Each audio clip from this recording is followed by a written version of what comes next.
Before we get into it, I should just give you a bit of an overview of what the Construction Industry Survey is. We've been running it for about 4 years now. We started in 2017. It's a survey of the civil construction industry, and it's had some really good results. We get some pretty detailed context from people about what's happening in their businesses and what's happening for the industry as a whole. And so we'd like to take the opportunity to drill into it and make it a bit more broadly known. We've had some really good results in the past. It's given us some really good input into where the direction for the industry and where we're going. So yeah, looking forward to the results from this year. Right. Okay. So do you want, if I can just ask all the presenters to turn their webcams off so we can get the slides rolling, that'd be great. And please take it away, Bernard. Well, thank you very much, Fraser. Kia ora koutou katoa, morena, and welcome to this insight into what's happening in the construction industry and looking at some of the factors that are going to drive the industry, but the economy over the next 6 to 12 months. Who would have imagined a year ago that we'd be sitting in places under some sort of lockdown, a level called 2.5. We all know what our bubbles are. We've all got masks in our back pockets, and we're all thinking about what's going to happen in the next 6 months around a tiny little virus that we can't see that has completely wrecked large chunks of the global economy and is having huge impacts here. Now, this survey was done in June, so this is before the most recent lockdown in Auckland at level 3, starting in the middle of August, and in theory finishing just a day and a half or so ago with level 2.5, which of course is not anywhere near normal, and the rest of New Zealand at level 2. So this survey, as is almost always the case under COVID-19, is slightly past the due date, if you like, but it does give us an idea of how people were feeling in June before this latest change. You'd have to hope in the infrastructure, horizontal infrastructure, transports and construction sectors that people have slightly longer timeframes than the 14 days of the infection cycle for COVID-19. But in this day and age, it can really change sentiment and economic activity. And we've certainly seen that across the economy in the last 2 or 3 weeks, a recovery that was really on track. The freest country in the developed world really has come off the boil, and now we're probably, in terms of economic activity and retail sales, a good 5–10% down from where we were 2 or 3 weeks ago. But I wanted to go through the survey and see how people were feeling in June and use it as a launch pad to discuss some of the key issues in the industry and what we should be focusing on the next 2 to 3 months. Plenty of milestones to get past, and an election for a start, and talk about some of these political and economic headwinds that are around. So let's jump forward to the next slide, if that's all right, Fraser. Obviously, a huge part of the economy. That's why I'm so interested in seeing what people are saying and where this is going. And of course, in the post-COVID world, there's so much hope and expectation around construction, infrastructure, roading, shovel-ready, New Zealand upgrades. These are phrases everyone knows and loves in New Zealand now. And a great hope that, and particularly the government, both central and local governments, will step up to the plate and help cushion the blow of COVID-19 and keep many people operating and employed through the next couple of years as we go through the worst recession we've seen since pretty much the early 90s, and maybe some people say since the Second World War. So obviously a big sector, one we're all focused on. Let's see what people were saying in June. You want to throw forward to the next one there, Fraser? So clearly COVID-19 has had an impact, and people are not as confident as they were last year, and quite a bit less confident than 2 or 3 years ago when the previous government was ramping through plenty of roading projects. This change of government has really stalled activity in a lot of the roading areas in particular, And at least until the beginning of the year, there was a internal debate within not just the bureaucracies in Wellington, but you could argue between the parties in the coalition. So that's the overall look. 59% say that they're confident in their ability to deal with some of these challenges, and 29% are confident in the industry overall. So let's just jump through the next one. Obviously, this survey is available for people to look at. So what are the key things that people are looking at over the next year or so? Clearly, what's happening with the government's pipeline of work. New Zealand Upgrade, this is pre-COVID, of course, the government talked about getting on with plenty of large projects, and it seemed to be a competition between National and Labour to see who could commission the biggest projects the fastest. Then COVID-19 came along and the government quickly looked around and said, hey, give us a bunch of shovel-ready projects that we can get going real fast. They're already consented, ready to go, let's get cracking. And so that's obviously number 3 on the list. Talking about procurement, how are people making these decisions about who to use and how much to spend and over what time frame they'll spend it and what are the outcomes they're looking for? You'd have to hope that this government is thinking a lot more about the lifetime cost of infrastructure and spending. But I have to say, looking from my point of view at both central and particularly local government, it's still a long way to go before procurement managers start to use these sorts of tools. Let's jump on to the next one. Looking at expected turnover change. So this is really getting to the nitty-gritty of how confident people are.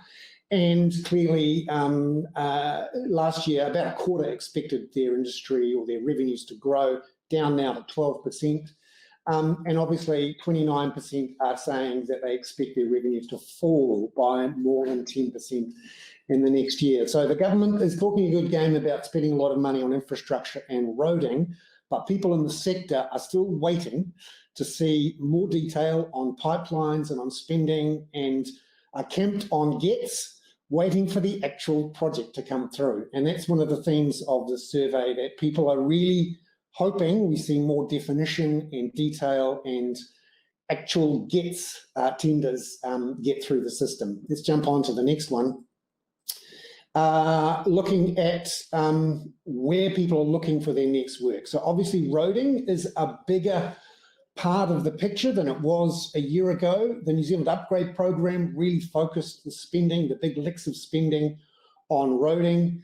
There has been some talk about Three Waters. I have to say not as much as last year. And I have to say that from my point of view, looking at it from the big picture, Three Waters progress is, in my view, a lot of government talk and some better definition of what the government would like to see.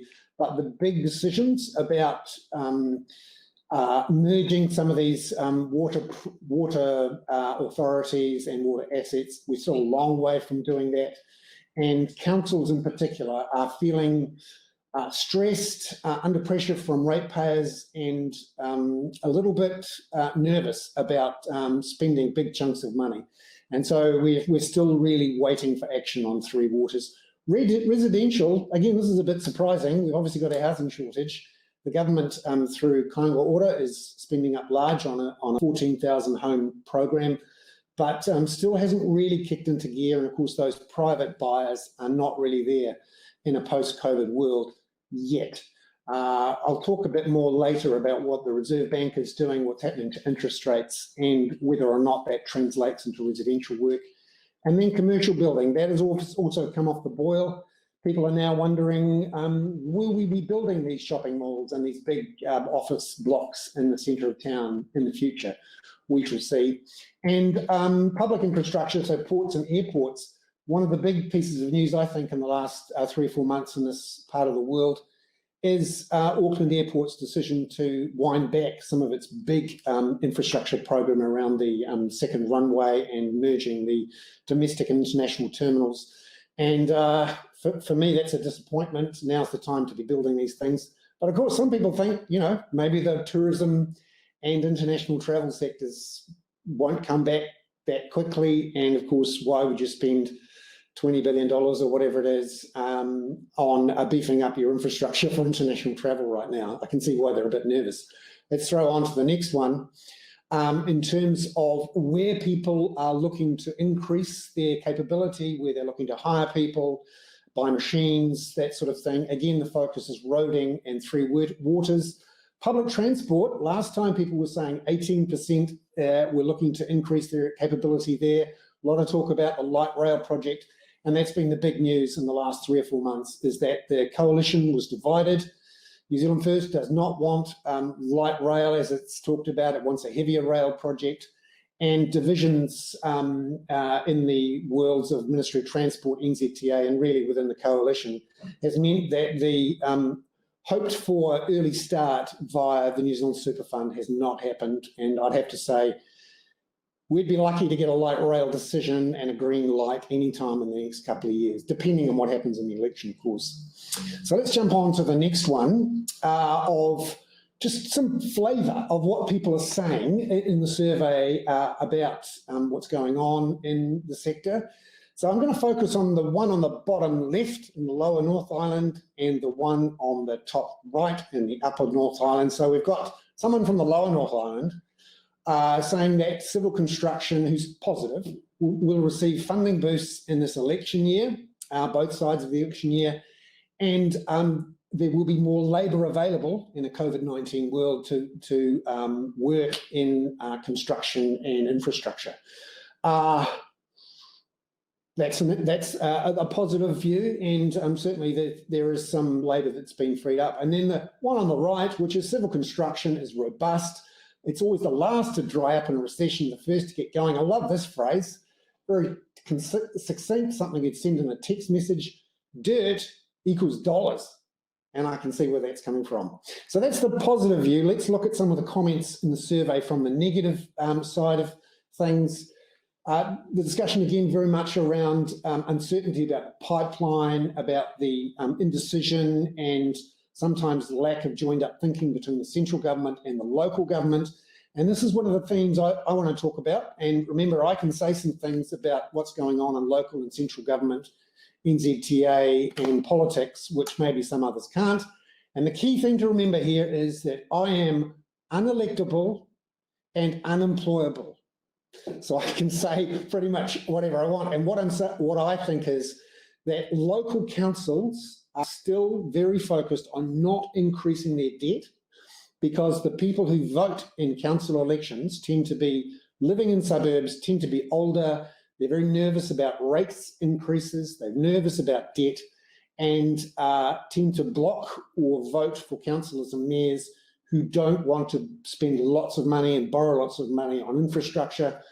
And the biggest play here, of course, is Auckland, and its borrowing capacity and its borrowing activities really sets the base for a lot of activity around the rest of the country, in part because there are fears that if Auckland was to really ramp up its spending, its credit rating would be downgraded by one notch. That would push up the borrowing costs for all councils and potentially for the government. I personally think that's a fear that's misplaced. And I'll talk about why later, but that's the underlying story here, is that councils are more nervous about debt, taking on debt and spending big amounts of money on infrastructure, particularly long-term infrastructure, when the political imperative for them is to keep people in the suburbs, older people who are worried about increasing rates, happy. And that is, in my view, holding back a lot of the infrastructure work where councils are saying yay or nay. And of course, we still have the RMA as the vehicle used by people who don't want this infrastructure built. That's their vehicle to stop things happening, in my view. That's my career as an RMA lawyer gone. So next time, let's flick on to the next one, which is how COVID-19 has affected people's businesses. Remember, this survey was done in June when we were all feeling fantastic and watching Super Rugby with our mates. Things were only a couple of months ago, but things were so much friendlier and warmer back then. And you can see most people are saying it's had a moderate to large negative impact, not just on uncertainty in the work pipeline. And this is a frustration for many. This was a real opportunity for the government and for local government to step up and put more definition and action into that pipeline to help cushion the blow. Unfortunately, we haven't seen that. People obviously concerned about cash flow. Well, I hope that councils and governments who represent 75% of the work for the sector can afford to pay their bills, but certainly that's something to watch out for. And the effects on productivity. There's a lot of fresh health and safety compliance issues to deal with. Let's jump on to the next one, which is how many people have been forced to lay off staff. So clearly there has been some staff layoffs. If you look at the overall numbers, about 84% of the people in the survey were on the wage subsidies, and about 22% so far have laid off staff because of COVID-19. And 47% are expecting their turnover to drop because of it. So COVID-19 really matters, and of course, since June, there's been some extra pain on that front. So let's flick forward to the next one. Talking a bit longer term, what's the requirement for staff? And I find this fascinating to see how the mood of the sector has changed from 2017, when more than half of people were looking to increase the number of staff they had. That has really dropped back in the last 3 years, and it's not just because of COVID. It's because of the indecision about big projects coming out of government, central government, and of course local government. The combination has really hurt sentiment in the sector, and means that now just 32% are expecting to increase their staff over the next year, and obviously some people are expecting to cut their staff further, around about that 20% mark. So jumping on again to how people are seeing the worlds of procurement, and still, as we see there, we're not really seeing the sustainability rhetoric turn into changes in contracts, particularly from local government, but also central government. Politicians talk a good game, but when it comes down to it, so far, we're not seeing the real changes in the way procurement works across the board. There'll be exceptions, of course, but it hasn't really come through from my point of view, looking at it from a distance. And the survey shows that about half of people are not seeing real changes in procurement processes. Let's jump on to the next one, which talks about technology. Obviously, it's a big thing for health and safety. I hope everyone's downloaded their COVID Tracer app. And obviously, the future of productivity growth in the sector is going to be driven around technology. And you'd have to hope that as we go into a world of 3D and simulators and the likes, that it becomes increasingly important.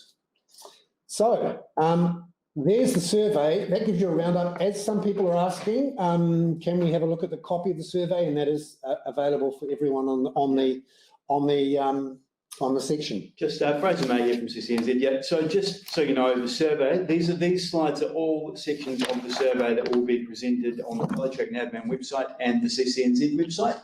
So what I'll just ask people to do now for the presenters is to turn your webcams back on, because now we're going to have a bit of panel discussion around the survey results. So those are not the full survey results. The full survey results will be available on the Teletrac Navman website and on the CCNZ websites, where you can view them at your leisure, and they will also be sent through to everyone registered for the webinar within a few hours. Just remember, there's a chat on the if you'd like to ask that, and we'll try our best to address them in a bit of Q&A at the end of the session. And back to you now, Bernard, if you would like to take the lead of the discussion. Sure. I wanted to just take us all on the sector on from the June snapshot. Obviously, since then, we've had the lockdown in Auckland and level 2 in the rest of the country. I just wanted to go around the table and find out how you're seeing the current state of play in civil construction. And what we're seeing with pipelines and the likes. Ross, I'd like to ask you first the pipeline question and what you're seeing from the centre of government and the centre of central government, if you like. Kia ora, folks. Thanks, Bernard. So from our point of view, Infracom's pipeline is really about trying to publish that macro view of the economic activity in this market. So some of the fields that we currently capture and collect the project owner, sector, start and end date of the project, the project status and the cost range, and links through to the project websites where they have them. So large organisations such as NZTA, Ministry of Education and so on will have project websites dedicated. I guess the caveat to all of this, and if you've seen our pipeline, there's about $40 billion of expenditure in there. You'll note that it's only as good as the data that we're provided or we're able to collect. And so it's really important to build the capability of the organisations who are reporting this stuff, doing their planning and providing that feedback through to one of our team as an Owen who leads this, so that we can give that really good reporting and more importantly, give some certainty about timing, expectations, stage of project delivery so that contractors, consultants, financiers, legal profession, planners, etc., know when and how they can engage with these jobs that are forecast.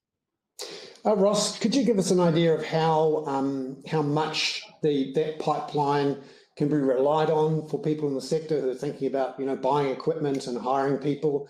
What's the sort of success rate, if you like, of what's in the pipeline to actually turns up on gets? Yeah, so our pipeline's obviously pretty new, and we're a new organisation. We're yet to have a first birthday, so we don't have the historical tracking of how projections or investment intentions tracked against actuals, but that's certainly a key consideration that we're tracking and intending to produce some data on. What I would say is that, like any project, as you progress through the business case stage, the planning stage, you get greater certainty that the project's progressing. So make use of the filters. You can filter the data on the website on our pipeline page so that you can get a better sense of filtering out the projects that are still early planning and really focusing on the ones that are in procurement. Great. Bailey, there in the Hawke's Bay from Gair Contracting. But Bailey, can you give us a sense of what you're seeing, I was going to say out there in the provinces where the sun is shining? Sure. Well, right now, things are actually pretty healthy. And most other contractors around, say, Hawke's Bay, for instance, I've spoken to, feeling pretty good about the summer. A lot of that is project hangover probably from last summer, where we might have been delayed or still finishing from before COVID. I think the concern is mid-2021 onwards. So looking here, we've had strong residential, agricultural, horticultural industries over the last few years. Will they still be able to get the funding that they've had access to? That's the question mark. And so then we start looking for certainty from government, local and central. And then that's, we've got an election coming up and there's a lot of promises, and it's more the what all sounds really good, but it's when. And we're just nervous about the when can the rubber hit the road. And as SMEs, not just main contractors start working, but us further down the chain get our workers on site. So that's the nervousness, I guess, around the future. You mentioned nervousness about when. What are the key moments for you to watch when you make sure you set your alarm that day? Well, election day, I guess, and then a few weeks after that. So it's really going. There's a lot of projects being talked about at the moment, but we're probably hanging tight till after the election.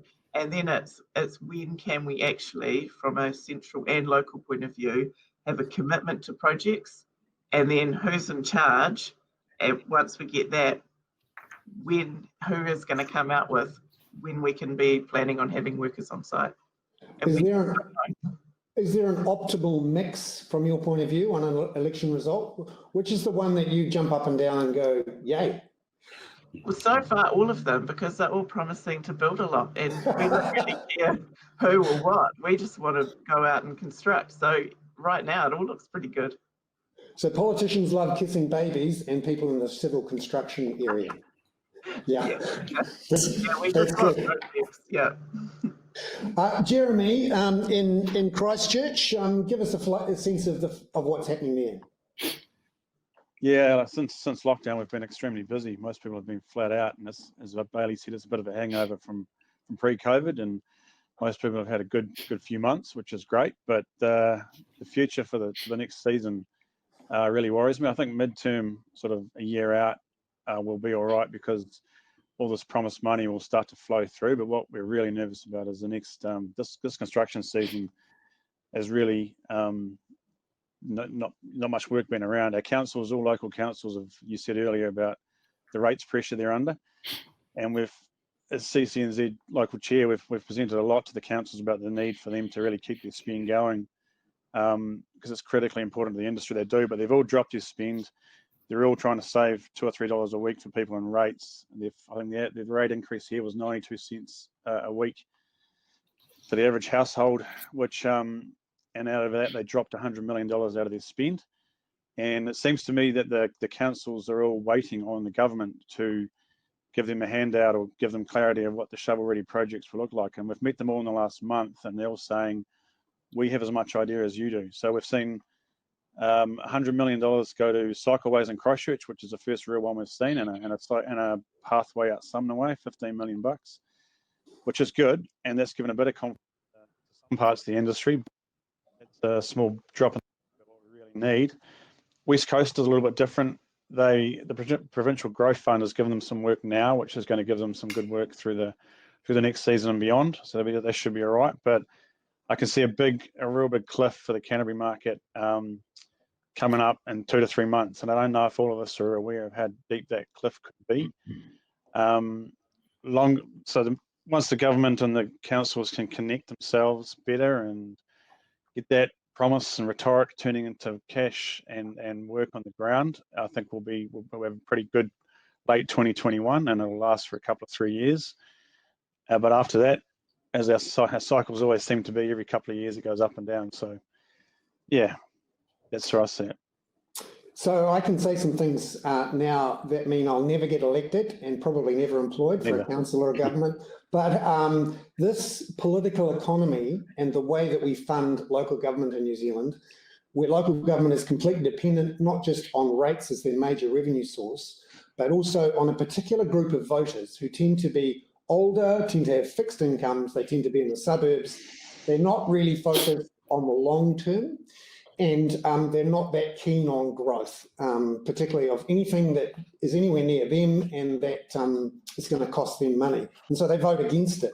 Anyone who's watching the Tauranga situation will see the sort of grief that is going around on infrastructure and rates increases.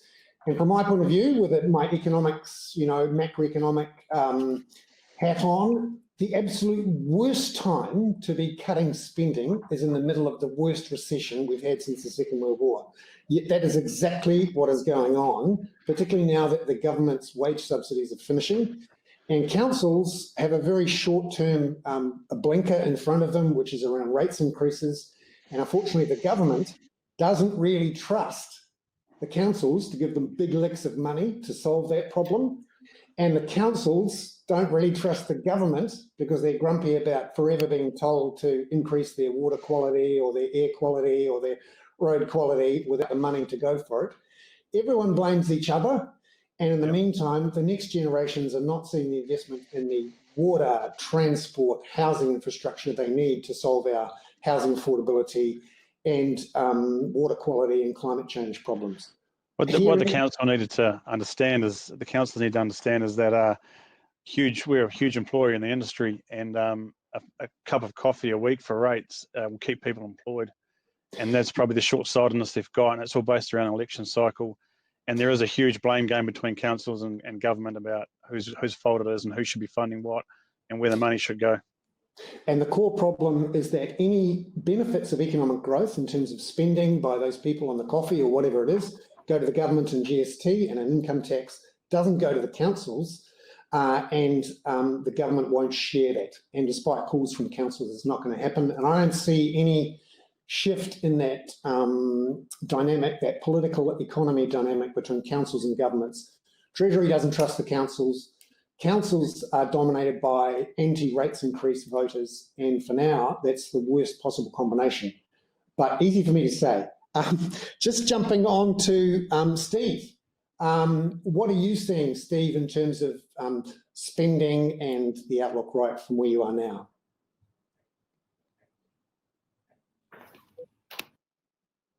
Yeah, morena everyone.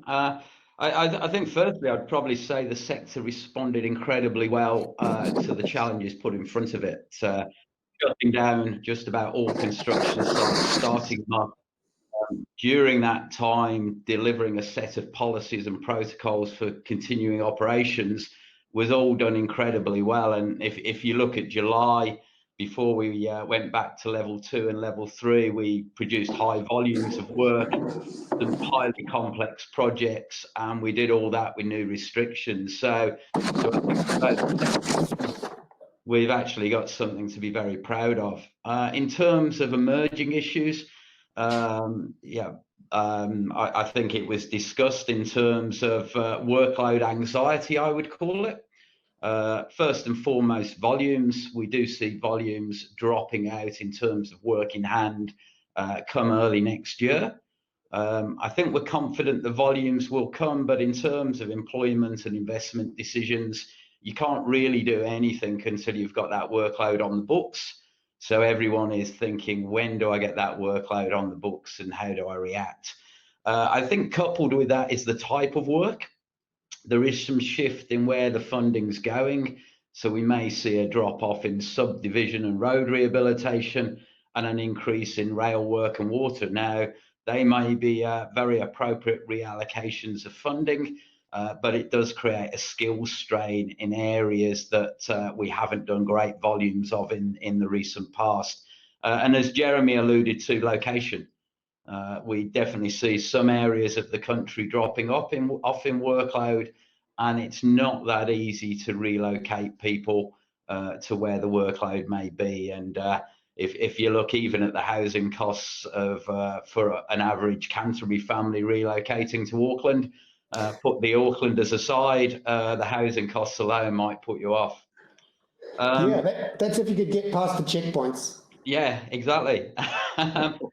So I think otherwise I'd be keeping a close eye on mental health. I think the job security deadline, long hours and noise pressures are all triggers for mental health. And this was a hot topic for the industry coming into COVID. I think the increased restrictions, the working through contractual claims, and actually the pressure on hurry up to slow down that a lot of our people on sites are facing, and particularly in our design offices, where there is a real pressure to convert work to job creation. I think all of that is quite telling, and we might see an undue pressure coming on the capable people to try and make things work, and an inability to import skills at the same time. So I'd be keeping a close eye on the well-being of the people in the industry. So what are you doing with that big workforce in terms of keeping people, thinking longer term, planning for skill shortages? What are you seeing? I think we're just maintaining a flexible output. We're trying not to join a race to the bottom on margins. We're probably seeing that more in the vertical space than the horizontal. But there is a real danger with this workload anxiety that some of the problems of the past re-emerge.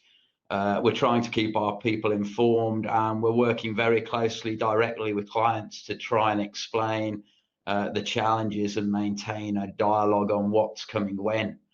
I guess as much as anything, we're trying to encourage our clients to be very visible about the workload they know about and the workload they're uncertain of, and to create an environment for procurement where we're trying to align our objectives and keep the workload light at the front end, rather than going through lengthy, expensive and cumbersome procurement processes where you effectively win by virtue of being the last provider standing, and then you start the job exhausted. So you're probably familiar with our tendering process traditionally, Bernard, and if you were doing it as a cage fight, you put 4 or 5 people in the ring, you shout out for blood, and the last one standing wins, but they're pretty exhausted at the start of the process. Yeah. Just on the mental health thing, what are you doing, or what tactics or things are working or not working for you? I think communication's key. We had strong communication during level 4. We've just been reflecting on our level 2 and level 3, and we thought we could get messages out to the business, because for all we tend to be quite well informed by virtue of the conversations we have, getting that to a large workforce that's around the country is quite key, and people do worry. And I think obviously there's other measures such as support lines, which we emphasise are there and available on pretty much a daily basis at the moment. So I think it's good comms on a variety of formats, keeping some of it light-hearted, so we're all in this together, and the support lines. The one bit of feedback I do get from our support provider and other companies using those type of mechanisms is they are pretty much overwhelmed by inquiries from people at the moment. So it is a very real issue that's showing up in the statistics. I wanted to go now to Jim to tell us what you're seeing in terms of the numbers, the movements, what's going on from your point of view, where you're looking at overall the sector. Yeah, so looking at both New Zealand and Australia, it's interesting because we're seeing drops off in housing and vertical construction, and a big move towards civil infrastructure, road, rail, airports. And then we're getting a lot of questions around sustainability and the measurement of sustainability. It seems a bit ill-defined what sustainability actually is. So to some people it's carbon emission, to some people it's recycling. So we're constantly getting asked around technology and how we can measure this and how we can demonstrate that we have practices. So rather than just the word sustainability, it's like, what is it and what does it mean? I can show you how to reduce carbon emission through monitoring idle time, reduced fuel. Is that the sustainability that you're looking for, or is it proving that a truck has gone to the correct waste place? So a lot of questions in technology around that particular aspect. Also, management of traffic. So if you're doing a lot of building in cities, management of traffic has become a big issue. So how can I manage that remotely so that there's true flow on projects without me having to sit there on a radio saying, yeah, truck 1, you can move in, truck 2, you can move. How do we automate that process? So these are the things.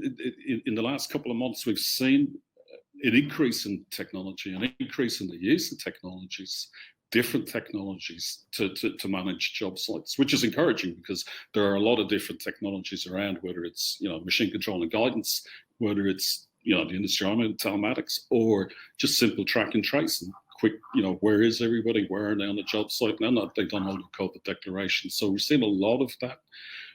Industry-wide, Australia is slightly different to position in New Zealand. We've got different states and different stages of lockdown for closed borders, reductions on some job sites, and it's having an impact, but there's a lot of infrastructure. What's downsized is probably subdivisions along infrastructure. So around the new airport, they're calling it an airtropolis, which is quite built up. But traditionally, as roads are built, you see subdivisions start to go in. That's not happening as much. So there's pressure on the tier 1 contractors, putting pressure on those below who would ordinarily do small industrial subdivisions. So although there's a lot of infrastructure outside of infrastructure, there's different pressure points on different contractors.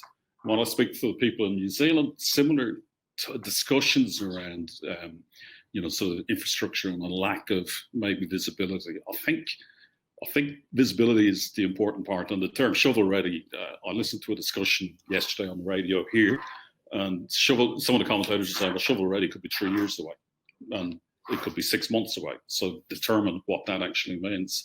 At a local government level, state governments here have put money in. So there are, road maintenance projects, road extension projects, and small projects that are generating some revenue for contractors, particularly outside in the regions, which is good, and that's keeping some of that economy, moving along.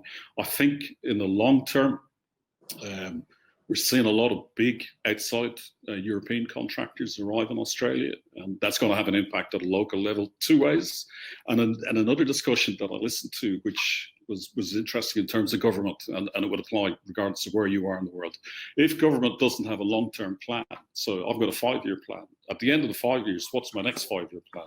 And the next one, else you start to lose experience, and the experience goes to where the work is. So Singapore was quoted as a good example of strategic planning for, infrastructure and housing, so that there's a continuity of work. And I think we need to see that through various governments, that picture is clear for the contractors so that they can keep their expertise and expand based on future predictions, and not for it to be a part of a political game where, if you vote for me, I'll build a bigger road than the other guy, the higher house. Yeah, Singapore is a great example. Continuity is everything there, and keeping the top jobs in the family is the way to get that continuity. That too. I just wanted to talk about sustainability. You mentioned it there that you were seeing a bit more of it, and there was some doubt about which types of things to focus on. Ross, from your point of view, looking over the sector, and as you think longer term, you must be thinking about what the scale of the infrastructure shortage is, how does climate change affect all these things, what types of contracts should government be doing, lifetime cost of assets. How do you see that affecting the types of contracts that the members will see over the next 5 years or so? Yeah, Bernard, there's some pretty seismic shifts coming, and a lot of those in the work we're doing on our strategy, which is our 30-year document we're publishing in September next year, are really looking at some of these critical assumptions which are underpinning what these likely future states might be. So if you take one, quite simple example to speak to is our climate change target of being net neutral emissions by 2050. That has massive implications for civil construction and vertical construction, whether it's integration of technology into pavements, sensing systems, leak detection, even the smart infrastructure as a category is going to be a real trend or a mega trend that we're seeing coming through. This is definitely going to require evolution in the way we do contracts and contracting. The technology and the skills mix in our organisations will have to shift quite markedly. We're still seeing really limited adoption of BIM and data standards nationally, leading to some real challenges. So when you're trying to deploy work quickly as a fiscal stimulus approach, it's really difficult when you don't have these coordinated and centrally developed asset management planning approaches, or even the simplest thing of a way to describe an asset or a failure, whether that's a pothole or a leak or whatever it might be. So there is some big change coming. What that means for the way we do contracts and contracting, I think we've got some real challenges in the discontinuity of work pipeline, and that's largely brought about by process and procurement, and also in these quite big policy shifts where we see a swing towards a particular sector or class of asset, then a swing back towards another, which is pretty politically influenced at times. So I guess the role for Infracom there is to help have that longer term conversation and get that big ship pointing in the right direction so we're not chopping and changing. Just from the procurement point of view, for those people on the ground, what are you seeing with sustainability practices, and how are you planning your businesses to deal with that? Steve, if you wanted to jump in there. I don't think it's driving procurement practice yet, but there's certainly some promising signs. I always think the process comes before the technology, and I've been quite impressed by the ISCA framework, which we've used on a couple of projects now. So that basically looks at everything required for a successful job beyond the traditional triangle of time, cost, and quality. So it looks at recycling, stakeholders, heritage, governance, and I think sets up successful delivery in this space really well, and ties in all those desired outcomes environmentally, ecologically, and in terms of mana whenua. beyond that, I think I agree with Ross. BIM has huge untapped potential. We've been working with Kiwi Rail and Oricon on Trentham to Upper Hutt, a little rail job down in Wellington. Well, not so little, about 50 million, but they've tried to use BIM and create a paperless design, and certainly engaging with the supply chain, using the 3D modeling for the Christmas shutdown, brought great advantages in terms of efficiency and safety. And I think that will drive the industry's efficiency and ability to collaborate in the longer term if it's used well. And we're obviously seeing that now taken up on bigger projects, but still not used to its potential. And as highlighted previously, obviously monitoring of our vehicles, be it operated plant or trucks on the road, I think that's becoming quite sophisticated. And again, I think we'll be able to link that to things like GIS to assist safety of operation of vehicles. For example, if a digger's operating out of an acceptable zone, it could trigger a siren based on the geofencing of that particular item of plant. So we're seeing some great inroads, just needs joining up, but very promising space. Bailey, could you give us a sense of how the construction accord discussion has changed any of this landscape around procurement and sustainability, if at all? I think from an SME's point of view, touching on sustainability, so I don't think that has filtered down to us yet to make a difference at a procurement point of view. The challenge that we are always facing as SMEs is how to keep up with technology to be ready when it does reach us at a procurement level without pricing ourselves out of the current practices. So that's where we're at. But in terms of construction accord and tie that in with I guess a healthy industry, and that, I think what I've seen really well is there seems to be more of a focus on percentages of subcontractors being used in tenders, and the links between head contractors and subcontractors working together. We're expected to have more of an input. And I think that's really important, especially as we move forward and try and, as part of this economic stimulus, that we bring the SMEs and the regions with us as a whole industry, and don't be tempted just to focus on tier ones and cities, because it's kind of, sometimes it's the big dollars and the big headlines. We've got to all move through it together.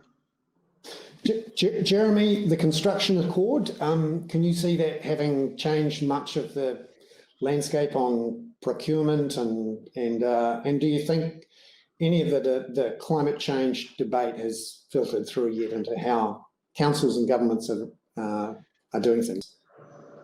I don't know if the construction accord has been picked up by the councils or really understood as yet, but they're all talking about sustainability, and they all see it slightly differently.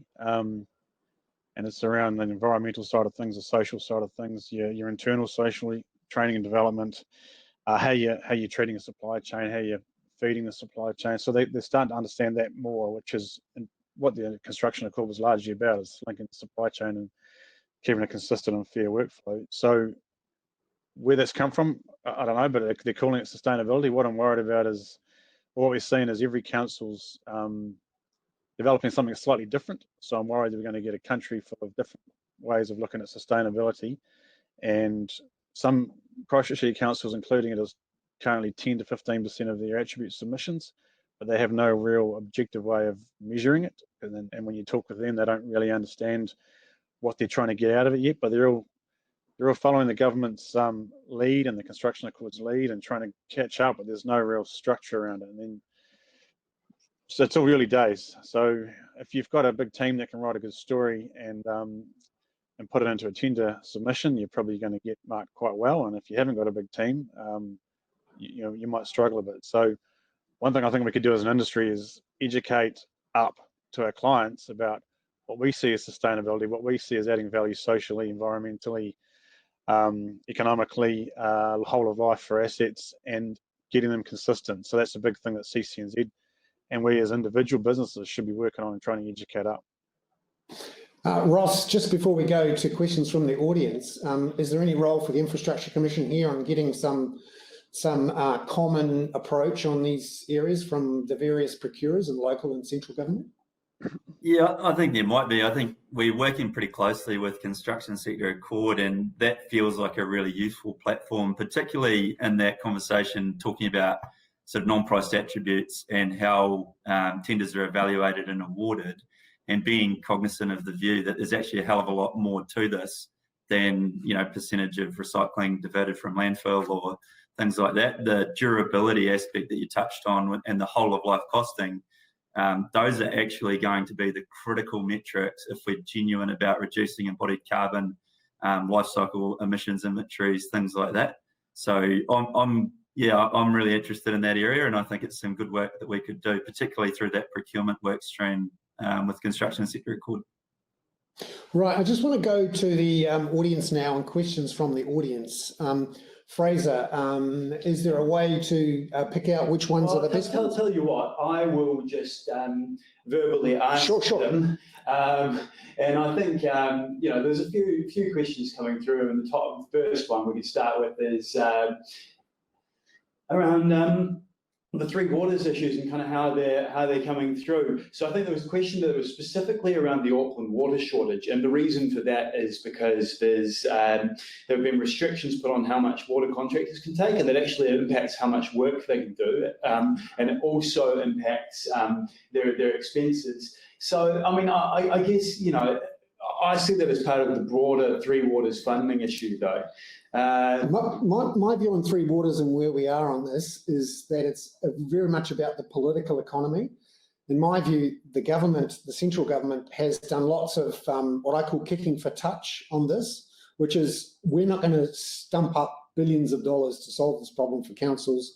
We want councils to pull together their water assets and management into water care style large bodies, and you need to agree to that before we give you any money. So it's if you're being really rude, it's a standover tactic, which is going to be really difficult to get anything done that quickly, particularly when one of the solutions to this problem is for councils to start using water meters.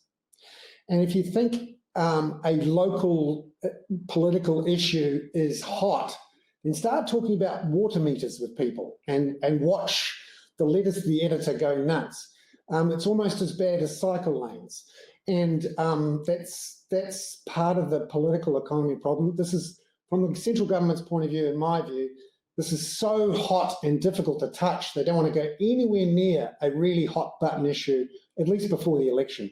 And in my view also, in terms of the priorities the government's got, COVID-19 is number one, economy is number two, and reforming local government is number 963. So that's it's going to be a really tough one on Three Waters.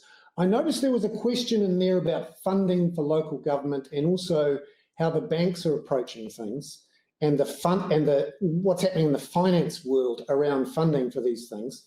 And it is, I think, worth talking about because about a quarter of the work that the civil contractors, civil construction sector gets is from the private sector, and the banks are not lending to the private development sector at the moment. Essentially, they've just stopped. And if you look at the latest lending stats from the Reserve Bank and what the big banks are doing, they've effectively cut back lending to business. They're still increasing lending to households. In large part, these are deferments of mortgages, and the banks are only now starting to get going on lending people into the housing market. But in terms of big new developments, big commercial construction, particularly CBD or even office and retail, the banks are just not lending. There's a lot of nervousness in Australia. And also, the Reserve Bank has stopped the big four Australian banks from sending dividends back to Australia. So the head offices in Australia are pretty grumpy with New Zealand at the moment. However, the government is finding it really easy to get money. To give you an idea, on last week, the New Zealand Debt Management Office of the Treasury, so they're the ones who sell the bonds, they offered $2 billion worth of 7-year bonds, so these are government bonds, to the market last week. and they got 14.5 billion of bids. And eventually they decided, okay, we were only going to borrow 2 billion, because the demand's so strong, we'll borrow 4 billion instead. And does anyone want to guess what interest rate they had to pay? The number is 0.325%. So the government does not have any problems borrowing. And that's largely because the Reserve Bank is going into the secondary market and hoovering up as many government bonds as it can, both local and central government. And so there's enormous demand for these things. And the frustration is that politicians at both the central and local government level, and especially at local government level, are really worried about debt. Yet the current cost of debt is 0.3% for the central government and barely above 1% for local government. And this is where I think voters and politicians and bureaucrats need to get over themselves and use the debt markets to fund some of this long-term infrastructure. And just finally on the funding stuff, because it's fun to talk about, Austria, which has a worse credit rating than New Zealand, issued 100-year bonds about a month ago. They managed to issue these 100-year bonds at an interest rate of less than 1%. So if you're in government and you're buying a piece of infrastructure that's going to last 100 years, you should probably connect it up to a bond that's a 100-year bond, which means you don't have to pay it back for 100 years, particularly when you can borrow less than 1%. Now, that's slightly skewed by what's happening in Europe, but we wouldn't have any problems doing that. And actually, from an infrastructure point of view, this is a solution, an infrastructure deficit crying out for a debt solution. But so yeah, just on that balance there, Bernard, I guess taking that back to what's happening on the ground.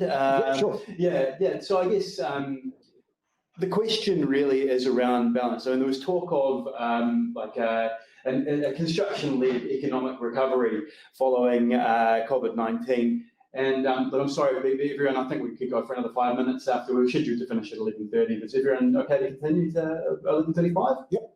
Because we haven't really talked about the election. I think just room here for a bit more discussion. So look, balancing the idea of a construction-led economic recovery following COVID-19 and the workforce challenges that we've seen in the survey results actually as they're presented, in terms of contractors seeing the need for that. Repurposing people from things like tourism or from hospitality, which is the intent, takes a bit of work, and it takes a bit of concerted training effort and actually some programs to repurpose them within contractors as well as within support from government. I'd be really interested to get some thoughts from the panellists, maybe starting with you, Steve, on the workforce redeployment idea and if a construction-led economic recovery is a possibility. Yeah, I think probably the first thing front of mind for us is protecting the jobs we've got and transitioning people from perhaps the work they may do currently to the work where the funding exists. And I have one particular concern there in what I'm seeing as a drop-off in maintenance funding. And it goes to both national government and local government, where although we're getting stimulus projects, we're losing that, what I would call that smaller bread and butter work, which is really important to the regions. It's easy to transition people in from other sectors into that type of work. And logically, it's a bit like buying a new house when you can't afford to maintain the house you've got. That split between maintenance and capital is just, in my mind, a little bit illogical. And we're in danger of creating safety and economic issues that will come home to roost later if, in all the glory of stimulus projects, we don't continue to maintain in routine maintenance. In terms of transitioning people, huge potential. And I think we're duty bound to do it. It's sometimes very easy to bring labour into the country, but I think doing that whilst you've got unemployment, particularly where you've got displaced industries, is wrong at any level.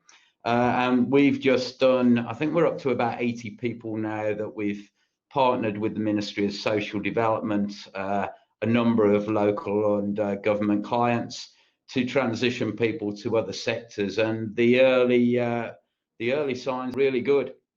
and some quality people. And even my next door neighbour, who's a pilot for Qantas, has just taken a transition job to drive a carbine harvester, and he is really excited. So I think it's great for those individuals who don't want to sit around, and there's some excellent skill sets from what we've seen in that first 80.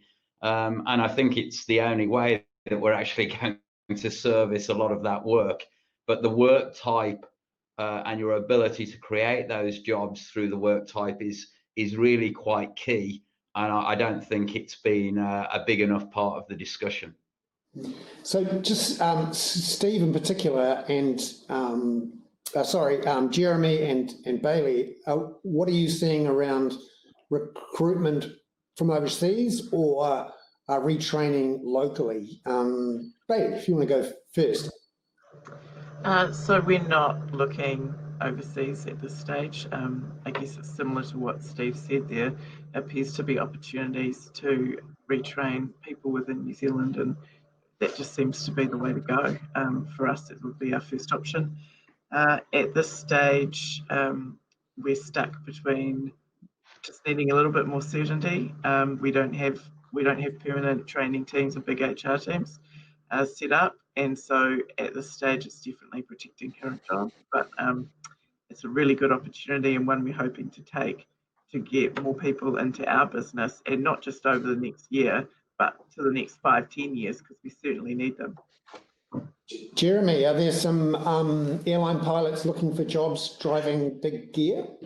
Yeah, there are. I've got a few friends that are looking for jobs, but we can't give them. So Christchurch is probably a little bit different than the rest of the country. We've got 2 major motorways finishing up end of this year, and you'll see large numbers of people coming off that, and zero investment from central government into new projects at this stage. And as Steve said, they're cutting the maintenance budgets by around 25%. So locally, there's a real concern about what's going on. On a personal note, we had Ministry of Social Development visit us, asking us how we're going to take all this money off and employ new staff, new people. And I said, well, we need to be keeping our current people employed, and we're wondering how we're going to do that as an industry in 6 to 8 months' time when these motorways finish and other jobs potentially don't pop up, and the shovel-ready projects do or don't come to fruition, and the councils reduce their spend because they're worried about rate pressure and their lack of desire to borrow because they're all elected officials. So it's a little bit pessimistic here, to be honest, about it. Yeah, that's so completely nuts, is all I can say. Yeah, the question I'd have for you, Jeremy, is what would it take if there was to make redeployment possible for your business in your region? Money, commitment, consistency of workflow, money guaranteed to come in at a specific time, so we know when it was coming, so we just had some confidence. And you would see, like, we've got some super talented businesses around this region. I've learned a lot in the last 4 or 5 years with motorways and other jobs and investment from council, and we're going to lose a lot of capacity. With the industry's in a bit of a, locally we're all a bit bullish because we've had 3 good months, but if you look further ahead, there's a lot of risk, and it's slowly getting more confidence, but it's a long way to go before the current workforce is employed, let alone we can employ others into it. Right, we're just going to wrap up now. So thanks everyone for attending. Look, we'll go for one final round as a wrap up, but just before that, and sorry, I'll just back on screen. Just before that, look, I'd really like to thank all of our panelists for taking the time to attend and Bernard for presenting. Also, a special thanks to Teletrac Navman for making this possible, this broad discussion in terms of giving us the numbers and being able to talk to industry. So, but your support, Jim, has been absolutely fantastic throughout the whole endeavour. And yeah, the survey will be online. The slides we've sent today are from the construction industry survey that will be live on the Teletrac Navman website. I think it is already, and we'll send everyone that's attended the webinar a link. And also it will be available on the CCNZ website along with the recording of this webinar, and it's on the members login section. So I'll just thank you all once again, and I'll hand over to Bernard for a final wrap, and then thanks everyone for your time. Thank you very much. Fascinating discussion. Obviously, everyone's got moving feasts in front of them, And the next big date for everyone to watch, of course, is October the 17th when we have the election. We had hoped it would be September the 19th, but bloody COVID. And that will give us some sense. My feeling from just down the road in the Parliamentary Press Gallery is that it's probable that Labour will get back in either on their own, which I think is relatively low chance, more likely with the Greens. I still think with some sort of New Zealand First coalition. The Prime Minister is a Conservative and wants to have New Zealand First there to offset the influence of the Greens to avoid getting too far away from the centre. And I think that the largest chance is of a Labour-led government after October the 17th. However, with things being so volatile around COVID and the way that MMP works, there is the remote chance that the Greens get below 5%, particularly in the wake of their shovel-ready, crystal-growing school. And if New Zealand First get below 5%, and National get up towards the 35, 36% mark, and let's say ACT get 4 or 5%, there is a very small chance of a National ACT government. I think less than 10%. And the same you could say, I think there's more like a 20, 30% chance of a Labour-only government, which would be unprecedented in MMP. Whether that changed the outlook for spending on infrastructure, I'm less confident it gives us a clear direction or sense of where it goes, in part because MMP is designed to stop things from happening. So is the RMA. And the way that we have structured funding between councils and central government makes a big shift and long-term planning very difficult. So if you see a change of government where one party is in control, that could make a big shift more likely. But unfortunately, under MMP, you're less likely to see big change or a change in this fundamental problem we have in New Zealand, where voters and ratepayers don't want to take on a lot of debt, and central and local government are in this Mexican standoff on funding, unfortunately. But thank you so much for everyone being here. I look forward to seeing what comes out, and I will go and put on some high vis like everyone else. Cheers. Thank you. And thank you very much to the audience and the questions. Thanks, Bernard. Cheers. Lots of questions, but we'll try and send out an FAQ and address those in the very near future. Thanks, everyone, and have a good day.